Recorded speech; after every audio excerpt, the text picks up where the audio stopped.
ඉන්දික සම්පත් මෙරෙන්චිගේ ලංකා වාහන ආනයනකරුවන්ගේ සංගමේ සභාපති ලොකු කරලියක් ඇවිල්ලා තිනවා මේ SSCL කියලා බද්ද. ඉතින් මේ SSCL බද්ද කියන එක මොකද්ද කියන්නේ? ඒක SSCL කියලා බද්දක් තිබුණා. SSCL බද්ද ආනයනකරුවන් සඳහා ඒක තිබුණේ නැහැ වාහන සඳහා. ඒක තිබුණා වාහන ගෙන්නුවට පස්සේ හෝල්සේල් ඇන්ඩ් රීටේල් කියලා කැටගරියට ගිහිල්ලා ඒක පිරිවැයෙන් කියන්නේ ටර්නෝවර් එකෙන් 0.5ක් අරගෙන ඒ කියන්නේ අපි 140 ටික වුණා නම් වාහන ලක්ෂ 70යි 70ට 2.5ක් ගෙවන්න ඕනේ. ඒ කියන්නේ මුළු මුදල සලකද්දී 1.25යි.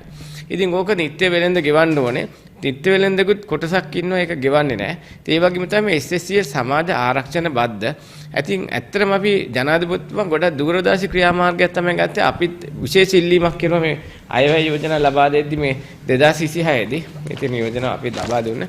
ඒකේ තිබුණ කාරණා අනුව අපි කාරණාංක 9න් අපි කියලා තියෙන මේන් යෝජනා කරන SSCL පසුවිකුණු වැඩ බද්ද වරායන් ලබාගෙන ක්‍රමයක් සෑදීම. මොකද ගොඩක් අක්‍රමිතා වැළකෙනවා. මොකද වෙලෙන්දෙක් හරි විදිහට වෙළඳාම කරද්දිත් තව වෙලෙන්දෙක් අකටයුතු ලෙස ඒක වෙළඳාම ඒ බදු පැහැරලා කරද්දිත් අපිට සසදන්න අමාරුයි මේ මිල ගණන්. ඉතින් ඒ වගේම සමාජ ආරක්ෂණ බද්දක් කියන එක මේ පෞද්ගලික වාහන ගෙනාවත් ඒක ගෙවිය යුතු බද්දක්. ඒක ගෙවන්න තිබුණේ නැහැ. ඉතින් මේ හැමදේම සලකලා අප්‍රේල් 1 වෙනිදා වරායෙන් ගන්න. ඕක දැන් තියෙන ඊළඟ ප්‍රශ්නේ තමයි මේ ලොකු කටකතා යන වාහන ගණන් යනවා. එහෙම දෙයක් නැහැ. මේකෙදි හරි ක්‍රමේ නිත්‍ය වෙන ක්‍රමේ මම පැහැදිලි කරන්නම්. මොකද මම මේක මුදල් අමාත්‍යාංශයේ අදාළ නිලධාරිගිනුත් ආදායම් බල දෙපාර්තමේන්තුවෙනුත් ඒ නීතිය දැනට මේක ක්‍රියාත්මක වෙන හිදී 100% පැහැදිලි කරගෙන තමයි මම මේ කතා කරන්නේ. ඒ නිසා මම මේ කියන දේ තමයි අනිවාර්යයෙන්ම අප්‍රේල් 1 වෙනිදා සිද්ධ වෙන්න දැනට තියෙන විදිහට වෙන්නේ. ඉතින් අපි මේකෙදි හොඳම දේ අපි ගමු රේස් කාර් එකක් 1200 හයිබ්‍රිඩ් එක. ඉතින් ඕක සංසන්දනය කරන්න එතනින් යන අනිත් වාහන ඔයගලන් සංසන්දනය කරන්න පුළුවන්. මේ බද්ද දැනට රේස් එකක් අපි 140ට විකුණනවා නම් සමාජ ආරක්ෂණ බද්ද අපිට ගෙවන්න වෙන 1,46,750ක් ගෙවන්න වෙනවා ආණ්ඩුවට වික්කට පස්සේ ඒ කාර්තු හරි මාසෙ හරි තුල ගෙවන්න වෙනවා. දැන් තියෙන ක්‍රමයට මේ රේස් කාර් එකක් ගන්නේ වැලියු බේස් එක. දැන් වරයෙන් ගන්න පළවෙනි දින. ඒකේ වැලියු බේස් එකක් තියෙන වටිනාකම් ගන්න වැලියු බේස් එකක්. ඒ වැලියු බේස් එක කියන්නේ පැට් එක හදන්න ගන්න වැලියු එක. ඒ කියන්නේ වාහනේ වටිනාකම අනිත් බදු එකතු වෙලා තමයි මේ වැලියු බේස් එක එන්නේ. ඒ වැලියු බේස් එකෙන් අපිට ගෙවන්න වෙනවා. දැන් අපි රේස් එකේ වැලියු බේස් එක තියෙන වැට් වැලියු බේස් එක 88,69,087ක් මේ ඉසෙට් ග්‍රේඩ් කාර් එකක්. ඉතින් මෙන්න මේ බද්ද තමයි ඊට පස්සේ දෙකයි දැන් අපිට දැන් 1.0 දැන් හෝල්සේල් ඇන්ඩ් රීටේල් කැටගරියේ පිරිවැයෙන් දශම භාගයක් තිබුණාට ආනයනයේදී ඒක 2.5ක් ගෙවන්නේ නා SSCL බද්ද ආනයනය තුලදී. එතකොට මේ බද්ද 1.25ක් තිබිච්ච එක 2.5ක් වෙනවා. හැබැයි ඒකේ වටිනාකම් ගණනය කිරීදී එහෙම ලොකු වැඩිවීමක් නෙමෙයි. ඒතර ඒ ගණනය කිරීම මත ගෙවන්නේ නා 2,21,727ක්. ඒ කියන්නේ අපිට කලින් ගෙවුවට වැඩිය 74,977ක් අපිට වැඩිපුර ගෙවන්න වෙනවා වරෙන්. ඒ වුණාට අපි වෙලෙන්ද හැටිය මේක අපි කැමති. මොකද අපි ගොඩක් යෝජනා කරන මේක විතරක් නෙවෙයි වැඩ බද්ද උනත් වරෙන් ගන්නවා නම් එකපාරට යම්කිසි ලාභයක් එකතු කරලා අපි කැමති. මොකද මේක හරි සරල වෙන්න ඕනේ. මේක රජයටත් අපි වෙලෙන්ද හැටියට අපිට කොස්ට් එක හදා ගන්න හරි ලේසි. ඒම රජයටත් එකපාරට බදු ගැනීම මේ ඩිරෙක්ට් ටැක්ස් වගේ ගන්න එකෙන් තමයි ලොකු ආදායමක් වෙන්නේ. යම්කිසි වංචනික කටයුතුකින් වැළකෙන එක. මොකද අපිටත් එතකොට හරි නිදහසේ අපි වාහනේ කොස්ට් එක හදන්න පුළුවන්. ඉතින් මේක තමයි වෙන්නේ පළවෙනි දින. ඉතින් ඒකෙදි තව හානියක් තමයි මේ වගේ මේ දක්ෂ දෙකට අපේ සල්ලි කෝටි ගණන් නාස්ති කරගෙන ලංකාවේ අය දන්නේ නැතුව. මම දන්නා මේ ටිකේ ජපානයේ ඔක්ෂන්ස් වල පළවෙනිද බද්දක් එනවා කියලා. මම හිතන්නේ මේ එක දුර්මත කටකතාත් එක්ක සාමාන්‍ය ලක්ෂ 10ක් විතර වැඩි කරගෙන ජපානයේ වෙන්දේසි වල. පළවෙනි දින ඉස්සෙල්ලා වාහනයක් ගේන්න ඕනේ කියලා. ඉතින් මේක කරන්න එපා. අපේ රටේ සල්ලි නැති වෙනවා. ඉතින් පෞද්ගලික වාහන ගෙන්න නැතයි මේක කරන්නේ. නිත්‍ය වෙලෙන්ද මේ වැඩේ කරන්නවා අඩුයි. උනට නිත්‍ය වෙලෙන්ගෙත් එක වංචනික වෙස මේ බදු ගෙවන්නේ නැති අය මේකට පෙළඹෙනවා. ඒක නිසා මේ රුපියල් 75000 වංචනික අපි කිව්ව වංචාව ලෙස ගෙව්වෙම නැහැ කියලා. නිත්‍ය ආනයනකරුවෙට පෞද්ගලික කෙනෙක්ට මේක ගෙවන්න නැති වුණත් උන්ට මගේ ඇරෙන්නේ 2,21,000යි. 2,21,000ට ජපානයේ අපිට තියෙන ඩොලර් නැති කරගන්නවා 5,10,000ක්. ඉතින් මේක හරි අපරාධයක්. ඒ නිසා කලබල වෙන්න එපා. මම මේ දේ පණිවිඩය හොඳට ගන්න. ඕගොල්ලෝ මේ 2 ආණ්ඩුවට ගෙවන්නේ. ඒක ආදරෙන් ගෙවන්න. ඉතින් ඒක ලොකු ප්‍රශ්නයක් කරගන්න එපා. සාමාන්‍ය විදිහට යන්නේ මේ SSCL කියන්නේ ජනාධිපතිතුමා කිව්ව පරිදිම පසු විකුණුම් බද්දක් වරයන් ගන්න. ඒක තිබුණ අක්‍රමිත වැළකීම සඳහා මොකද අපි සංගමයක් විදිහට යුන යෝජනාවක් ඒක. ඉතින් ඇත්තටම කියනවා නම් මේ ගැන කලබල වෙන්න එපා කියන මට කියන්නේ මේ SSCL බද්ද මෙතරින් එහාට කලබලයක් නැතුව ඉන්න. මොකද මේ බද්ද ගෙවන්න එනවා වරයන්. ඒ වරයන් ගෙවුවම එක පිරිවැයක්. ඉතින් ඒක නිසා මේ පසු විකුණීමේදී ඒතර කාටවත් අයිති වෙන්නේ නැහැ. ඉතින් ඉදිරියේදී මේ වගේ බදු සරල කිරීම රජයේ ප්‍රතිපත්තිය මම හිතන්නේ. ඒ වගේ දේවල් කිරීම තුලින් වෙලෙන්දට අපිට ලේසි වෙනවා. විවිධ අක්‍රමිතකරණ වෙලෙන්දොන්ගෙන් හොඳ වෙලෙන්ද වැලකිලා රටට හොඳ බදු ආදායම් කරනවා. මම හිතන්නේ මේ SSCL ටැක්ස් එක කෙලින්ම ගන්න එකෙන් මොකද පෞද්ගලික වාහන ආනයනකරුව ගෙවන්න නැති එකත් ඔක සමාජ ආරක්ෂණ බද්දකේ ගත යුතුයි. ඒ තුලින් විශාල ආදායමක් මම හිතන්නේ වාහන ආනයන තුලින් අප්‍රේල් 1 වෙනි දින රජයෙන් ලැබෙයි කියලා මම අප්‍රේල් 1 වෙනි දින රජයට බද්දක් ලැබෙනවා කියන්නේ පාරිභෝගිකයාගේ සාක්කු වෙන්නේ බද්ද වැඩියෙන් යනවා කියන එක නේද? නෑ ඒක තමයි වැරද්ද. ওই බද්ද ගෙවන්න තියෙන බද්දක් හරි වංචනික ලෙස කටයුතු කරේ. බදු ගණනය කිරීමේදී පොඩි වෙනසක් එක්ක රුපියල් 75000ක් යනවා. ඉතින් මං හිතනවා මේ ජපානයේ වෙන්දේසිලෙන් අනිසි මුදල් ගන්නවා. ওই මුදල පොඩි ගාණක් වැඩි වෙච්ච එක මම දකින්නේ පෞද්ගලික වෙලෙන්දක් ඇටියට මම කැමතියි. මොකද හේතුව අපේ රටේ සල්ලි යනවා අපි ලංකාව ආණ්ඩුවට ඒ සල්ලි හැම වෙන මේ මුදල අඩු වෙනවා. අපි උදාහරණයක් කියමු. දක්ෂ 140 යන රේස් කාර් එක අපි විකුණන්නේ. ඉතින් ඒ කාර් එකේ මුදල වෙනස් වෙන්නේ නැහැ. අන්තිමට බලන්න ජපානේ ගන්න ගානයි බහින්නේ. ඉතින් අපේ සල්ලි ඉట్లా මේ බද්ද ආණ්ඩුවට හම්බ වෙනවා. ඉතින් ඒක මිල දැන් ඇදිච්ච නිසා මම හිතන්නේ ගත්ත අනිසි මුදල අඩු වෙයි. ඒ කියන්නේ රුපියල් 75000ට වැඩි වෙන්නේ බද්ද කියලා. මම කියන්නේ එක જાතියක් කාර් එකක් රේස් එකට වෙසල් එකට මීට වැඩි පොඩි ගණක් වැඩි වෙයි. ඉතින් එක වාහනවල පොඩි ගණන්. ඉතින් මම එක උදාහරණයක් වැඩියෙන් විකින්න වහන්න කිව්වේ. ඉතින් රුපියල් 75000යි නිත්‍ය ලෙස බදු ගෙවනවා නම් ඒකට එන්නේ. ඒ කියන්නේ ඔබ කියන්නේ ජනතාව වාහන මිලදී ගන්න මේ වෙලාවේ හදිසි වෙන්න ඕනේ නැහැ. පොඩි මිලක් විතරයි වෙනස් වෙනවා වෙනස් වෙන්නේ. ඇත්තනම මොකද මේ හදිසි වීම නෙමෙයි. අපි මේ හදිස්සියලා මේ ලංකාවෙන් වාහන ගන්න නෙමෙයි ප්‍රශ්නේ. ලංකාවේ වාහන විකුණන්න ඕනේ. ඉතින් පොඩි මිලක් හරි ලොකු මිලක් දැන් තියෙන වාහන මිලත් එක්ක මේ මිල එකතු වෙලා අනවශ්‍ය මිලකට මේ අනිසි වෙලෙන්දු ටිකක් වැඩි කරයි අප්‍රේල් 1 වෙනිදා. ඒක නිසා ඒකට පෙළවෙන දැන් වාහන ගන්න එක හොඳයි. ඒත් මං හිතන්නේ ජපානයෙන් අනිසි ලෙස ගන්න එපා කියලා කරුණාවන්ත මේ පෞද්ගලික වාහන ගන්නට මං කියන්න කැමතියි. එතකොට සාමාන්‍යයෙන් බද්දක් වැඩි වෙනවා කියන්නේම ජනතාව දන්නවා භාණ්ඩයේ මිල ඉහළ යනවා කියන එක. එතකොට මේ වෙනකොට සියලු වාහන සේල් වල තියෙන විශාල වශයෙන් වාහන.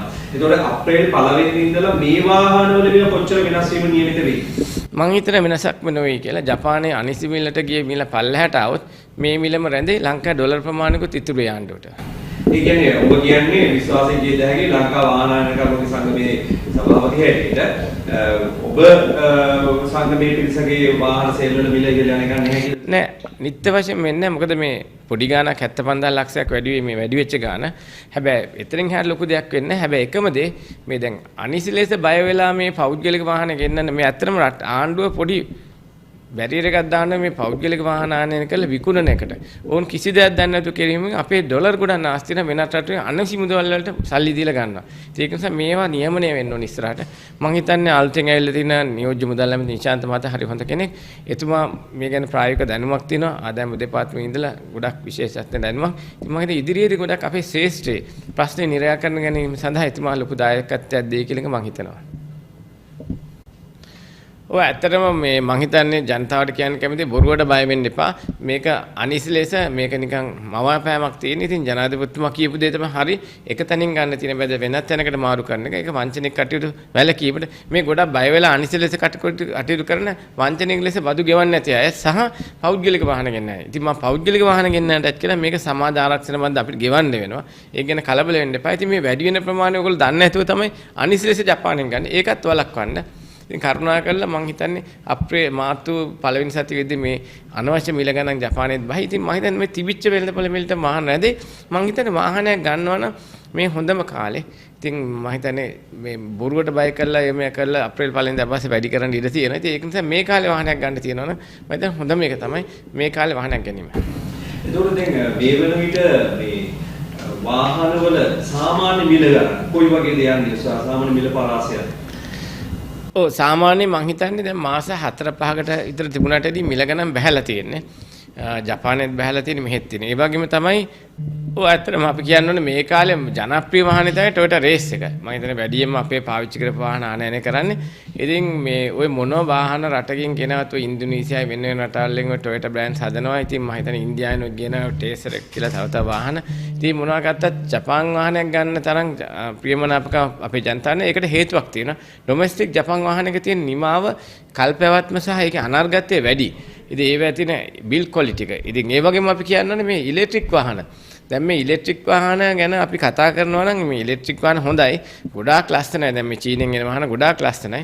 ඉතින් එකම දේ තියෙන්නේ මේ අපේ ජනතාවගේ අභිලාෂයක් තියෙනවා වාහන වලට වටිනාකම් දැන් ලෝකෙම වාහන වෙනත් රටවල් දියුණු රටවල් වාහන ගන්නේ තමුන්ට පාවිච්චි කරන අවශ්‍යතාවය මත. තමුන් ඒ ගැළපෙන විදිහට ඒව ආයේ දෙවෙනි විකුණුම් වටිනාකම ඒක සෙවීම ගැන හිතන්නේ නැහැ. දැන් තමුන්ට අවශ්‍යතාවය මතයි ගන්න. ලංකාව වගේ රටවල් එහෙම නෙමෙයි. මොකද අපේ වගේ රටවල් ගොඩක් බදු වැඩි. ගොඩාක් ගණන් මම හිතන්නේ තුන්ගුණයකටත් වැඩි අපි ඉන්දියාව ඒ වගේ රටවල් ඉන්දියාවත් මම හිතන්නේ එච්චර අඩු වෙන්නේ නැහැ. අපේ රටේ වැඩි වෙන වාහන ලෝකෙම වැඩිම වාහන පරණ වෙන්න වැඩි වෙන මම හිතන්නේ ලංකාව වෙන්න ඕනේ. මොකද මේ බදු වැඩි වීම සහ බදු නිසා ලංකාවේ මේක නිසා ලංකාවේ ගොඩක් ගන්න ඇසෙට් එකක් හැටියට. තමුන් පාවිච්චි කරන වාහනේ ප්ලස් ඇසෙට් එක. ඒකට ජපන් වාහනේ සිද්ධ වෙනවා. ඉතින් මේ චීන වාහන ගත්තාම ඉලෙක්ට්‍රික් වාහන වෙන්නේ අන්තිමට වෙන්නේ මොකද අවුරුදු 4-5ක් ගෙම ඇසෙට් එකනේ ප්‍රෙස්ටිජ් වාහනයක් වෙනවා. ප්‍රෙස්ටිජ් වාහනයක් කියන අපි ජබ්ගොරයක් හිතන්නකො කෝටි ගණන් ගත්තා දෙවෙනි විකුණන මෙන්න මෙහෙම බිමට වැටෙනවා. ඒකේ ප්‍රෙස්ටිජ් එක එතන නැදින. ඔය ප්‍රෙස්ටිජ් වගේම තමයි ඉලෙක්ට්‍රික් වාහන බලන්න අන්තිමට තමුන්ට අවුරුදු 4ක් ගියම තමුන් ගතේ සල්ලිත් නැහැ වාහනයක් ගන්න අලුත් වාහනට ගන්න ඉතින් ලොකු සල්ලියක් හොයලා දාන්න. ඉතින් ඒක සල්ලි තියෙන කෙනෙක් ඔය ජග්ගොරයක් ලොකු වටනක් එයාට පුළුවන්. ඉතින් සාමාන්‍ය ජනතාවට බෑ. ඉතින් ඉලෙක්ට්‍රික් වාහන ගන්න සෑහෙන කාලයක් එක්ක තියාගන්න ඕනේ. එහෙම නැත්නම් ලොකු මුදලක් ආය දෙන්න. මොකද අවුරුදු 4-5ක් ගියම ජපන් වාහනයක් සැදීමේදී ඉලෙක්ට්‍රික් වාහන මම හිතන්නේ අහසයි පොළොවේ අතර වෙනසකට මිල පරතරයකට. ඉතින් ඒක මම හිතන්නේ අනිවාර්ය නිත්‍ය වශයෙන් සිද්ධ වෙනවා. හැබැයි ඉතින් ජනතාව ලස්සනට කැමති ගන්නවා නම් ඒක තමුන් ආසදේ ගන්නවා නම් ගොඩක් චීන වාහන ඇත්තට ලස්සන වාහන තියෙනවා. ඉතින් ඒක ඒ වගේම ක්‍රෑෂ් කන්ට්‍රෝල් එහෙම ක්‍රෑෂ් ටෙස්ට් ඔක්කොම කරලා ආරක්ෂණ සත්‍ය බලද්දී නම් ජපන් වාහනේට ගොඩාක් දුරකින් තමයි චීන වාහන තියෙන්නේ. ඔව් ඇත්තටම දැන් මේ බදු වැඩි වෙනවා කියලා බය වෙලා එහෙම ගණන් අග ගන්නත් එපා අනවශ්‍ය ලෙස දැන් වෙළඳපොලේ රැඳිලා තියෙන මේ මිල යම්කිසි මාස දෙකක් විතර තුනක් හොඳට තිබුණා. ඒක ව්‍යාකූල වෙනවට මමත් කැමති නෑ. වෙළඳපොල ස්ථාවර තියෙන්න ඕනේ. අපි දැන් ගණන් කතා කරුත් තාම Toyota Race එකක් සාමාන්‍ය හයිබ්‍රිඩ් එකක් 145 50 වගේ මුදලට යනවා. ඉතින් ඒකේ බොඩි කිට්ස් එන්න තව ඔප්ෂන්ස් තියෙනවා. ඉතින් ඒවා උන ටිකක් වැඩි වෙනවා. මම කියන හයිබ්‍රිඩ් එක. පෙට්‍රල් එකක් දැන් 130 35 වගේ මිලකට. ඒ වගේම වෙසල් එකක් දැන් එනවා RS එකක් 205 10ට. ඉසෙට් ප්ලේ එකක් 215 20 වගේ මුදලකට. ඉතින් ඒ වගේම තමයි ඉසෙට් එකක් දැන් එනවා 180යි 85 90 වගේ මුදලකට. ඒක ප්‍රීමියම් එකත් එක්ක. ඉතින් ඒ වගේම අපි කියනවනේ යාරිස් එකක් දැන් 2024 95යි 100යි අතර. 23 එකක් සාමාන්‍ය 85යි 90යි අතර. මම මේ කියන වාහන තත්ත්වයක් එක්ක. මොකද එක වාහනේ හැම කියන්න බෑ. දූපු වාහන ප්‍රමාණ කිලෝමීටර් ගාණක් තියෙනවා. ඒ කන්ඩිෂන් එකක් තියෙන. ඉතින් ඒවා බලන්න ඕනේ. ඉතින් මං හිතන්නේ ඉදිරියේදී මේ වාහනවල තියෙන නිමාව වාහනේ තියෙන දුවවන කිලෝමීටර් ගාන හැමදේම සලකලා කීයක් කර මුඩලක් අඩු වැඩි කරගන්නේ මිලදී ගැනීමට කරන්න. ඉතින් ඒක අනිවාර්යෙන් ඒ විදිහට තමයි වෙන්නේ. තව අපිට තව ගොඩක් වාහන තියෙනවා. මං හිතන්නේ දැන්ට මං කිව්වේ මේ ජනප්‍රිය වාහන තුනක්. ඉතින් මේ වාහන තමයි වැඩිම විකිනෙන්නේ. ඉතින් මං හිතන්නේ වෙළඳපොළ මං හිතන්නේ අසන්තුලේ වෙන්නේ නැති වෙයි. මොකද මේ මං දෙන්න පණිවිඩය හරි වටිනා. මොකද බොරුවට බය වෙන්න එපා. එහෙම වැඩි වෙන්නේ නැහැ. ඉතින් මේක මේ එක තැනක අලුත් බද්දක් කියලා හිතුනද ඒක මොන හරි වෙනසක්. මේක අලුත් බද්දක් නෙමෙයි. තිබිච්ච බද්දක් ගන්න තැන විතරයි ගොඩක් මාරුලා තියෙන්නේ. පොඩි ගණනීය කිරීමේ වෙනසකුත් එක්ක. හැබැයි ඒක පොඩි ගාණක්. සාමාන්‍ය පුද්ගලයෙක්ට ගන්න පුළුවන් අඩු ගානකට තියෙන වාහනේ මොකක්ද? ඒ කියන්නේ මේ තෙල් වියදම, එන්න බැටරි වලින් දුන්නා නම් ඒ වියදම අඩු මොකක්ද ඔබතුමා යෝජනා කරන්නේ? ඔව් දැන් මෙහෙම සාමාන්‍ය ජනතාවට මේ පාර ගන්න තියෙන අඩුම වාහනේ තියෙන්නේ ඒ කියන්නේ ඇල්ටෝ කාර් එක මැස්ටර් කැරෝල් කියලා පොඩි එකක් තියෙන ඇල්ටෝ එකේම වාහනයක්. එතරින් එහාට තියෙන මිරා එක. ඉතින් එතරින් එහාට තියෙන මූව් එක, ඩේස් එක, රුක්ස් කියලා තියෙන වාහනයක්. ඉතින් දැන් මේ හැම වාහනේම දැන් ගොඩක් මොඩල් ජපානයේ මාන 2026. 26 ගොඩාක් අලුත් ජාති එනවා. ඉතින් මම හිතන්නේ දැන් වෙසල් එකේ තා RS කියලා 2026ට අලුත් කාණ්ඩයක්. ඉතින් ඒක නිසා ඔයගලන්ට දැන් ජනතාවට දැන් අලුත් වාහන ගන්න පුළුවන්. හැබැයි 26 වාහන ගද්දි අප්‍රේල් මාර්ච් විතර වෙයි. දැනට මේ අඩුම වෙන්නේ 65 නම් තමයි මම හිතන්නේ ජපාන් වාහනයක් උඩට තියෙන්නේ.